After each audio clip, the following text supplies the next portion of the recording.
Hey YouTube, this is Alexander and I'm back with my Nexus 4 review.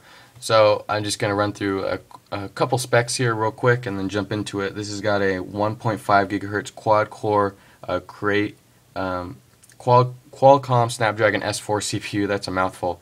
It's got a Android 4.2, runs on T-Mobile's HSPA Plus network here in the States, as well as AT&T's, I believe, Edge network.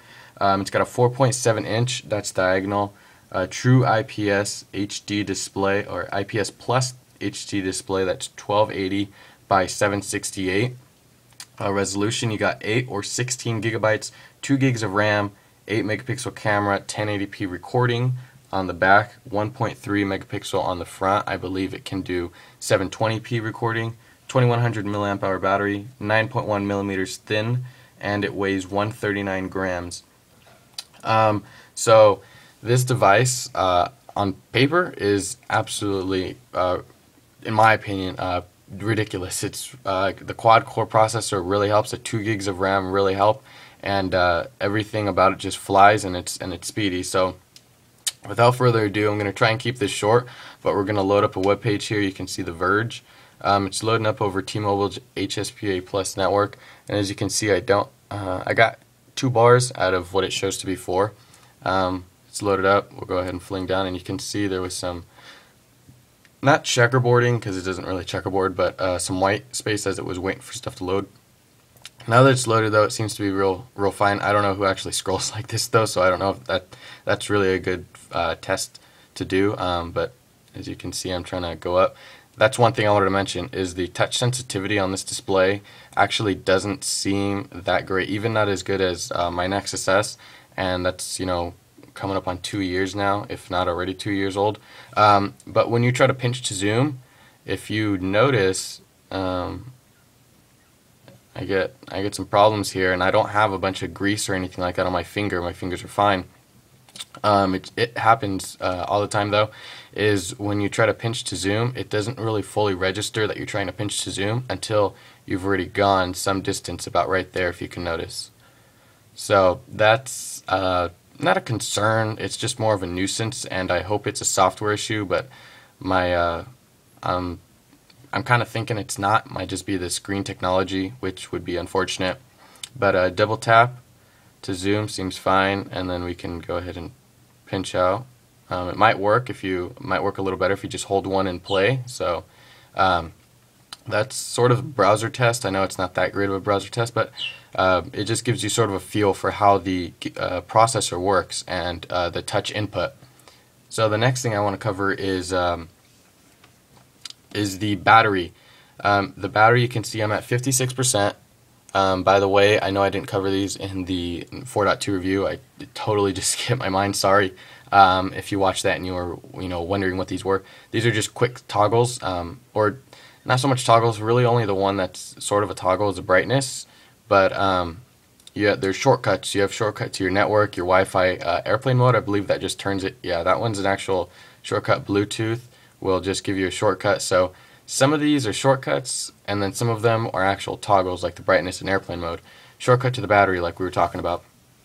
I've gotten 15 hours and 18 minutes on the battery, and I'm at 56%. Now, mind you, about, I believe, maybe 10 to 11 or 12 hours of this is on, was in idle, or I was sleeping, so I wasn't using it. But all connections were on, and I've got an hour and 35 minutes of usage. The battery seems to be a little bit of a hit and miss. Some days I'm able to get maybe about 2 hours of screen on time, and it'll be around 40%, and some days I can't. And I use it just about the same each day, which is kind of odd. I've read or heard that you might need to give it a couple weeks so that it can calibrate. I don't know if that's how true that actually is.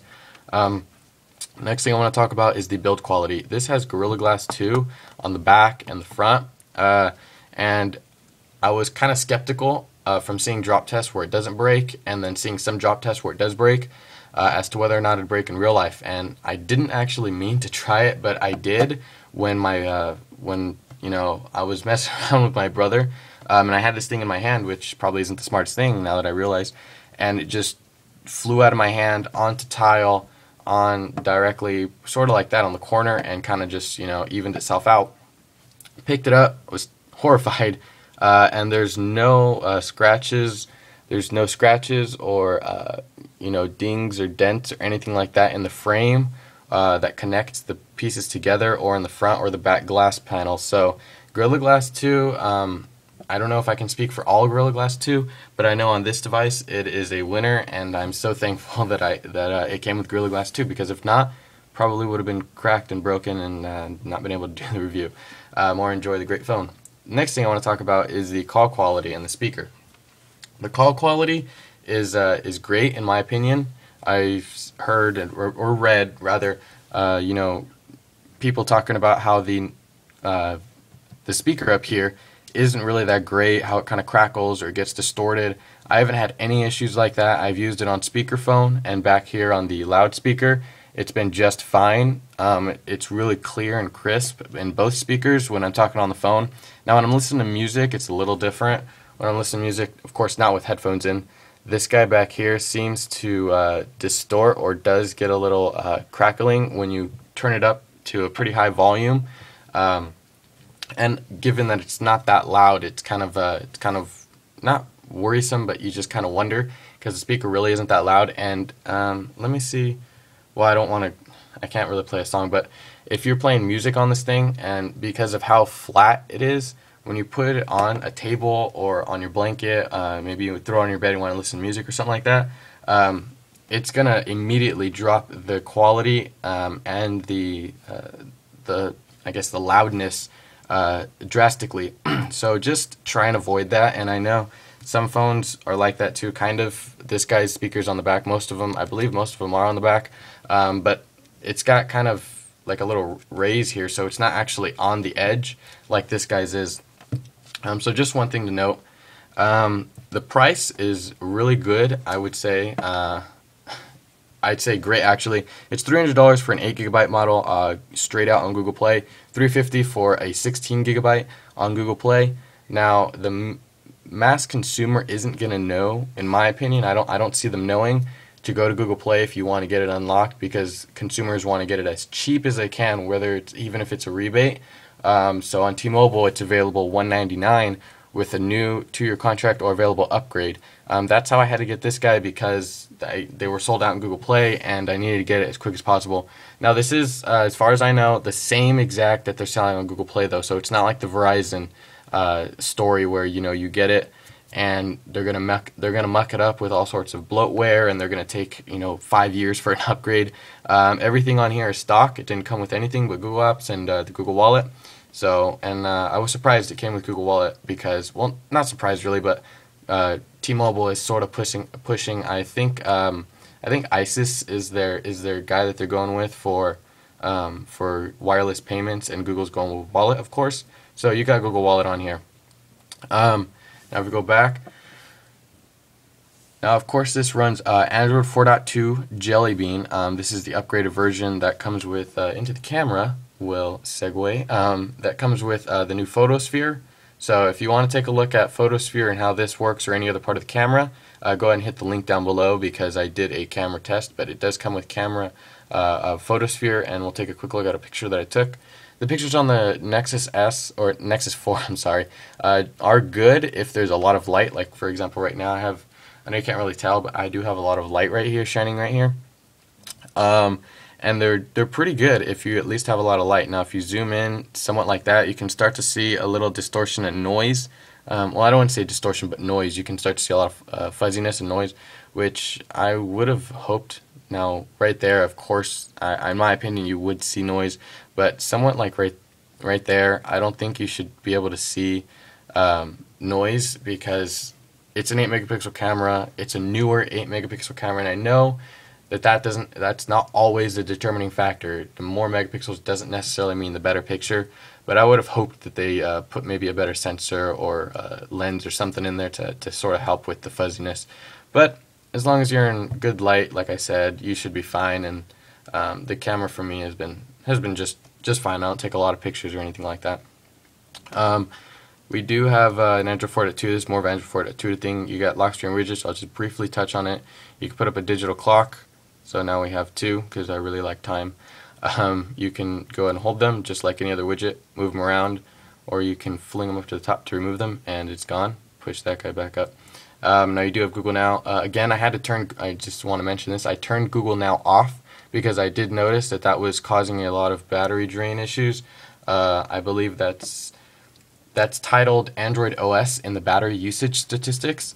If you go to your battery, and then you look at your Android OS, it was at about 40%, which is not normal. So I turned Google Now off, and it's since gone down to maybe 12. It's been around from 7 to 12%, which is 12, I believe, is still kind of high, but 7%, it's fine. So unfortunately, I had to turn Google Now off, although I'm not that big of a traveler, so it's not that big of an issue. And then you still do have the voice search. How tall is the Eiffel Tower? Eiffel Tower is 1,063 feet tall. So you got your voice search, and it's a lot faster than my Nexus S. I know this isn't really a comparison, but then you have your regular search stuff down there, as if you just searched in a without the card preview. So my final thoughts and wrap up of the review is that this phone is a great phone. Putting everything together, the fact that I dropped it, it's got no scratches. T-Mobile's HSPA Plus. I didn't do a speed test, and if you want to see one though, I will do one. But I've gotten about 10 to 13 megabits down, which for me is pretty good, and I know that that's nowhere near the 42. And Verizon, they do have a leg up when it comes to that. But it's been plenty fast for me in what I do, watching HD YouTube videos and web browsing. It's been fine. So the network is fine. The build quality is great. The fact that you get the best Android version, or the newest Android version, the quickest, is also another plus.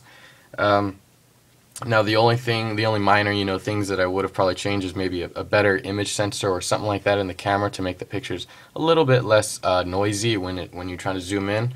And that pinch to zoom thing that I mentioned in the beginning with the browser or anything else, just a little annoying. But other than that, it's a great phone, and I would recommend it to anybody who's new to Android, or they're a long-time user, or maybe they just coming from one other Android phone, because I believe that this phone is ready for mass adoption. Stock Android is close enough, or maybe Motorola is close enough to stock Android to sort of bridge that gap between between custom skins and stock Android. There are a lot of reviewers, or namely a couple reviewers, who sort of say that it's not ready for mass adoption, that it's still kind of hard to use, and I don't really buy that. I know that I've used it for since Android since 2009, so I'm really geared for it, and I know how stock Android works. But I don't think that this is just a dev device anymore. I think that this is a device that can be used across anybody who likes to get the newest software upgrades as well as a great hardware build. That's just my 2 cents though. I hope you liked the review. If there's anything I missed, go ahead and point it out in the comments. If you have a question or suggestion, this was my first review, or one of my first reviews, so I know it might have been a little lengthy and hard to watch, but if you watched it all, thanks for watching. Go ahead and give me a like, subscribe up there. I will be having a giveaway, not of this guy, but of some other goodies, so stay tuned for that, and be sure to subscribe. Thanks for watching, and I'll catch you in the next video.